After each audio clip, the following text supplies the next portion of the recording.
Nurul Islam dan Nurul Ihsan. Maka dengan nur itu semua manusia sudah menjadi orang Muslim. Namun di antara mereka yang datang dengan kalimah Allah Subhanahu wa taala la ilaha illallah, apakah mereka semua menerima? Tentu saja tidak. Kita melihat bahwa ajaran Islam itu sudah datang ke seluruh pelosok dunia, ke rimba raya. Kalau kita melihat di Indonesia, rimba Papua sudah sampai, tapi ada yang belum bersyahadah. Kalau kita melihat sudah sampai ke rimba Amazon, tetapi mereka juga belum bersyahadah. Kenapa? May yahdillah fala mudhillalah wa may yudlilhu fala hadiyalah. Ternyata Allah belum mengizinkan, belum ada ketukan hati di dalam hati mereka sehingga mereka mau bersyahadah kepada Allah Subhanahu wa taala. Hadirin sidang jamaah Jumat yang dirahmati Allah. Pada hari ini, hari Jumat ini, khatib akan menyampaikan sedikit dalam mau'izah hasanah ini. Tentu saja kita di dalam menjalankan puasa di bulan Ramadan ini perlu adanya bukan hanya berpuasa nahan lapar dan dahaga saja, tetapi berbagai amalan-amalan baik secara tadarus, secara ta'abbud kepada Allah dengan meringankan lidah, meringankan raga, meringankan tubuh kita dalam gerakan beribadah ini. Bukan hanya satu pusat, bukan hanya satu titik, tetapi menuju kepada Allah ini dengan berbagai macam ibadah kita, dengan lidah, dengan raga tubuh, dan dengan hati yang khusyuk. Maka karena itu, hadirin sidang jamaah Jumat yang dirahmati Allah, tema yang akan kita sampaikan pada hari yang mulia ini adalah pesan-pesan Rasulullah SAW kepada kita semuanya. Walaupun Rasulullah SAW berpesan kepada salah seorang sahabat, yaitu sahabat beliau yang sangat dekat atau yang sangat banyak meriwayatkan sebuah hadis, yaitu Abu Hurairah radhiyallahu anhu. Rasulullah SAW bertanya kepada Abu Hurairah. Apa pertanyaannya? Sebelum beliau bertanya, melihat kepada Abu Hurairah, ya'khudha anni haula'i kalimah faya'mal bihinna aw yu'allimu man ya'mal bihinna. Ditanya oleh Rasulullah sallallahu alaihi wasallam kepada Abu Hurairah sambil mengambil tangannya, siapa yang mau menjalankan sebuah kalimah ini, dan kalimah ini kau ajarkan kepada orang yang mau mengamalkan. Maka Abu Hurairah menjawab, ana ya Rasulullah, saya ya Rasulullah. Karena begitu ana ya Rasulullah, fa akhadha yadahu fa'adda khamsa. Maka Rasulullah SAW mengambil tangan Abu Hurairah lalu mengucapkan 5 hal. 5 pesan ini yang harus diamalkan oleh setiap manusia, khususnya umat yang beriman kepada Allah dan dia hidup dalam keadaan muslim, dan sampai jangan mati pun di luar Islam. Wala tamutunna illa wa antum muslimun. Janganlah engkau mati melainkan engkau dalam keadaan taat dan berserah diri kepada Allah Subhanahu wa taala. Apa kata Rasulullah SAW ketika beliau berpesan kepada Abu Hurairah? Yang pertama adalah ittaqil maharim takunu a'bada an-nas. Yang pertama, hindari daripada perbuatan atau hal-hal yang haram kepadamu, agar kamu menjadi orang yang lebih banyak, lebih baik ibadah di antara manusia. Jadi hal-hal yang haram ini bukan hanya kita pergi ke tempat-tempat judi, pergi ke tempat-tempat maksiat. Itu adalah bahagian terbesar. Ada bahagian yang terkecil, bahkan haram itu masuk ke dalam rumah-rumah kita. Apa kira-kira yang haram yang masuk ke rumah kita? Menjadi kita orang-orang yang mati akal, mati hati, sehingga kita tidak tahu diri bahwa Allah Subhanahu wa Ta'ala telah memberikan sebuah beban kepada kita. Banyak orang meninggalkan salat.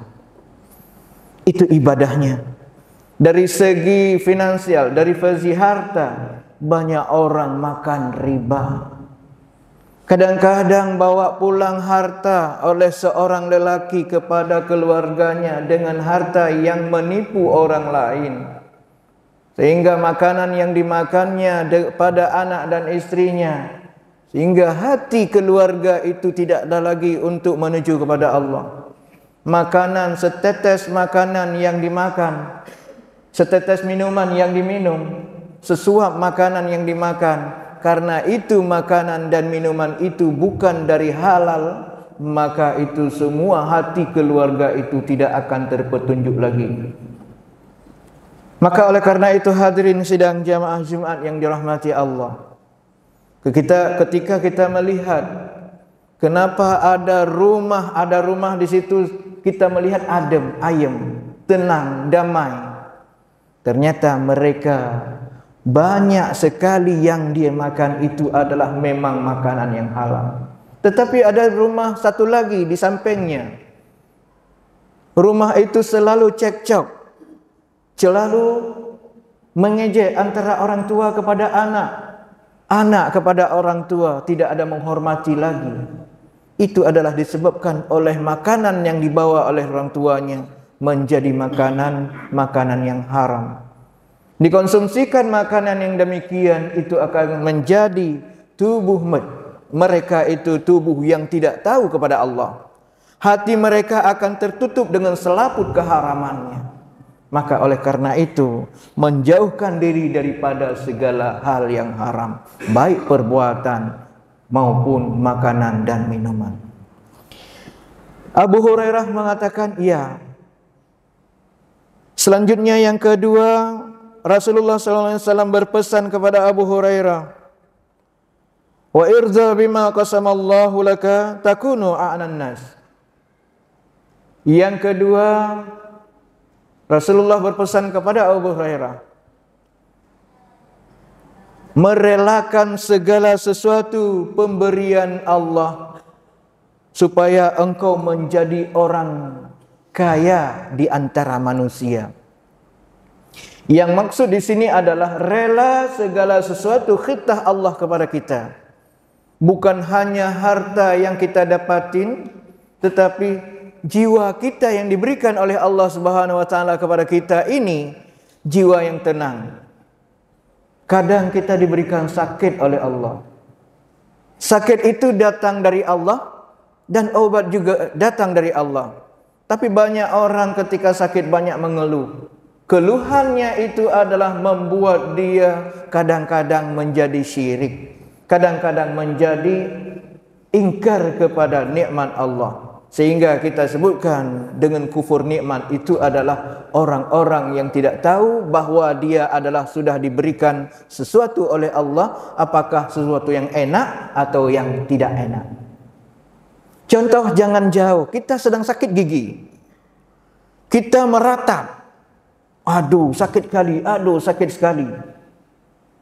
Sementara di situ ketika kita sakit diminta oleh syariah khusus kepada kita untuk mencari obat. Carilah obat supaya menjadi penyakit itu hilang. Janganlah kita melihat obat itu yang menyembuh. Di dalam sebuah kitab disebutkan, kitab Kifayatul Awam, Tentu saja kita sudah tahu bahwa kitab Kifayatul Awam itu adalah kitab tauhid yang menjelaskan tentang tauhid. Di dalam kitab itu disebutkan bahwa sebuah benda itu yang kita pakai akan mempengaruhi kepada sesuatu yang lain, maka kita yakini bahwa gara-gara pengaruh benda yang lain dengan satu benda ini, maka itu syirik. Contoh, kalau kita bilang pisau adalah tajam, bisa memutuskan benda yang lain gara-gara pisau. Kalau dia berpahami bahwa gara-gara pisau bisa putus daging, maka itu orang syirik. Tetapi pisau itu tajam, dengan pisau itu putus daging, itu bukan kehendak pisau tetapi kehendak Allah. Kita melihat dari pelajaran ketika Ibrahim menyembelih Ismail, apakah Allah mengizinkan putusnya leher Ismail? Tentu saja tidak. Karena apa?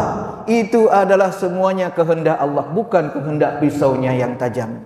Ibrahim sudah tajam sekali membuat pisaunya supaya apa yang dipotong itu cepat putus. Ternyata kehendak Allah berbeda.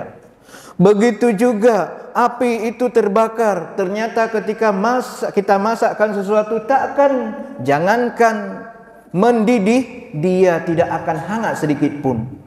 Api itu panas dengan kehendak Allah, bukan dengan kehendak api itu.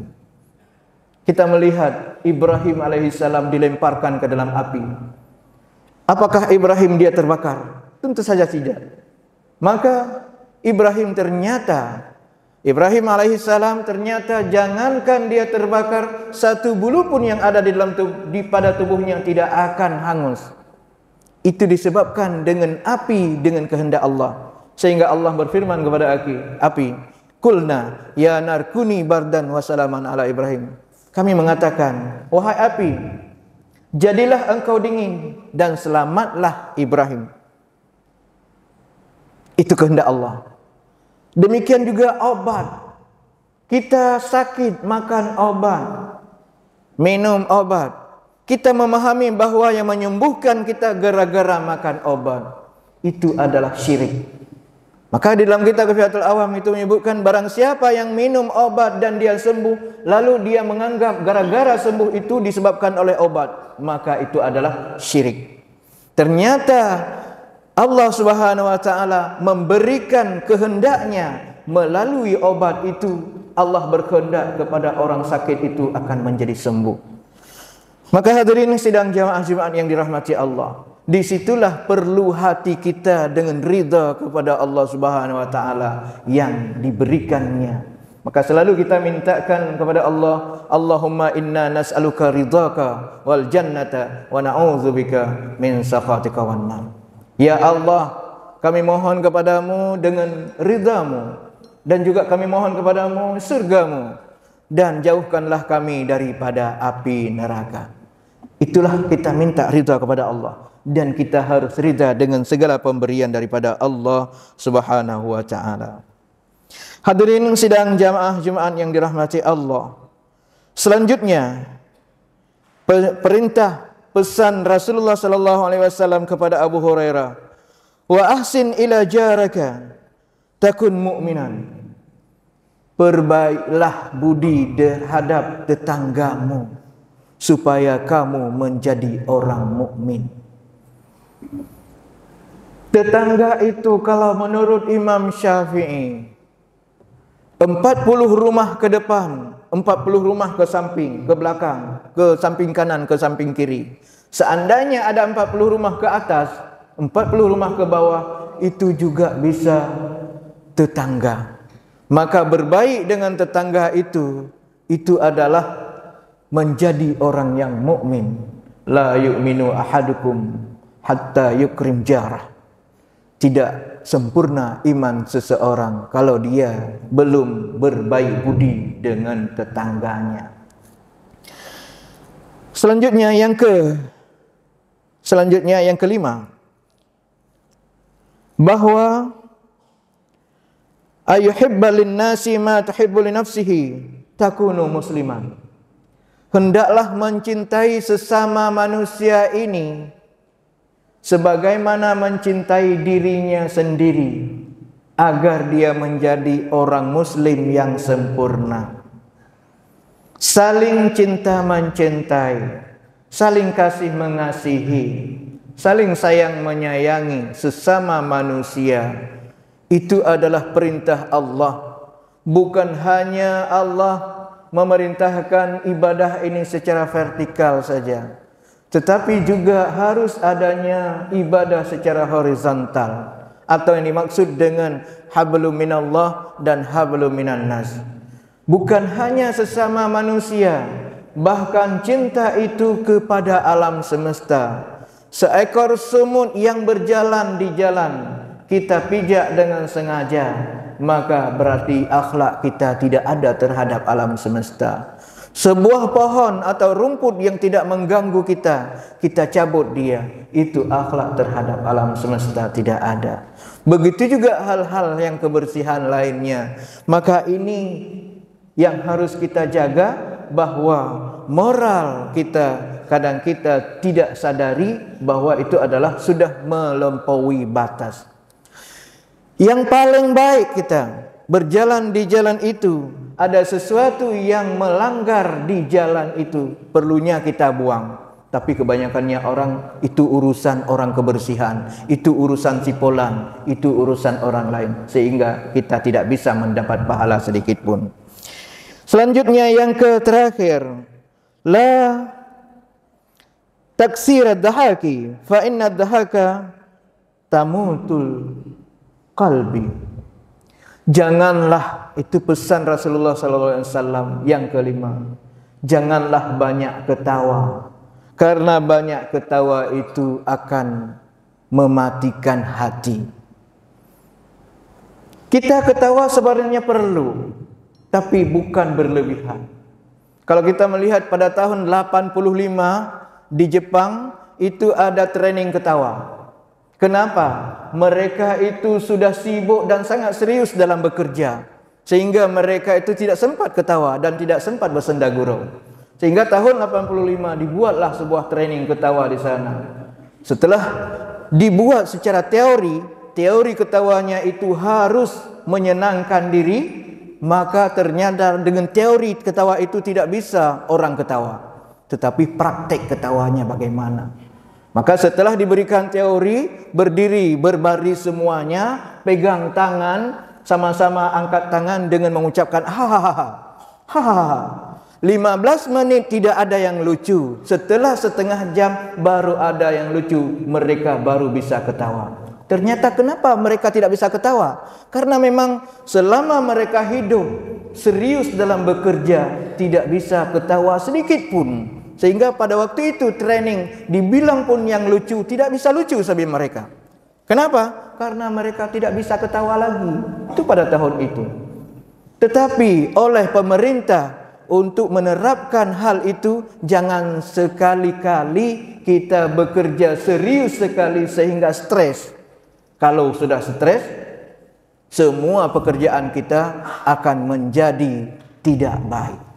Maka hadirin sidang jamaah Jumat yang dirahmati Allah, ketawa itu penting, tetapi janganlah banyak ketawa. Kalau banyak ketawa akan mematikan hati kita, sehingga tidak lagi untuk menuju kepada Allah dengan sebaik-baiknya.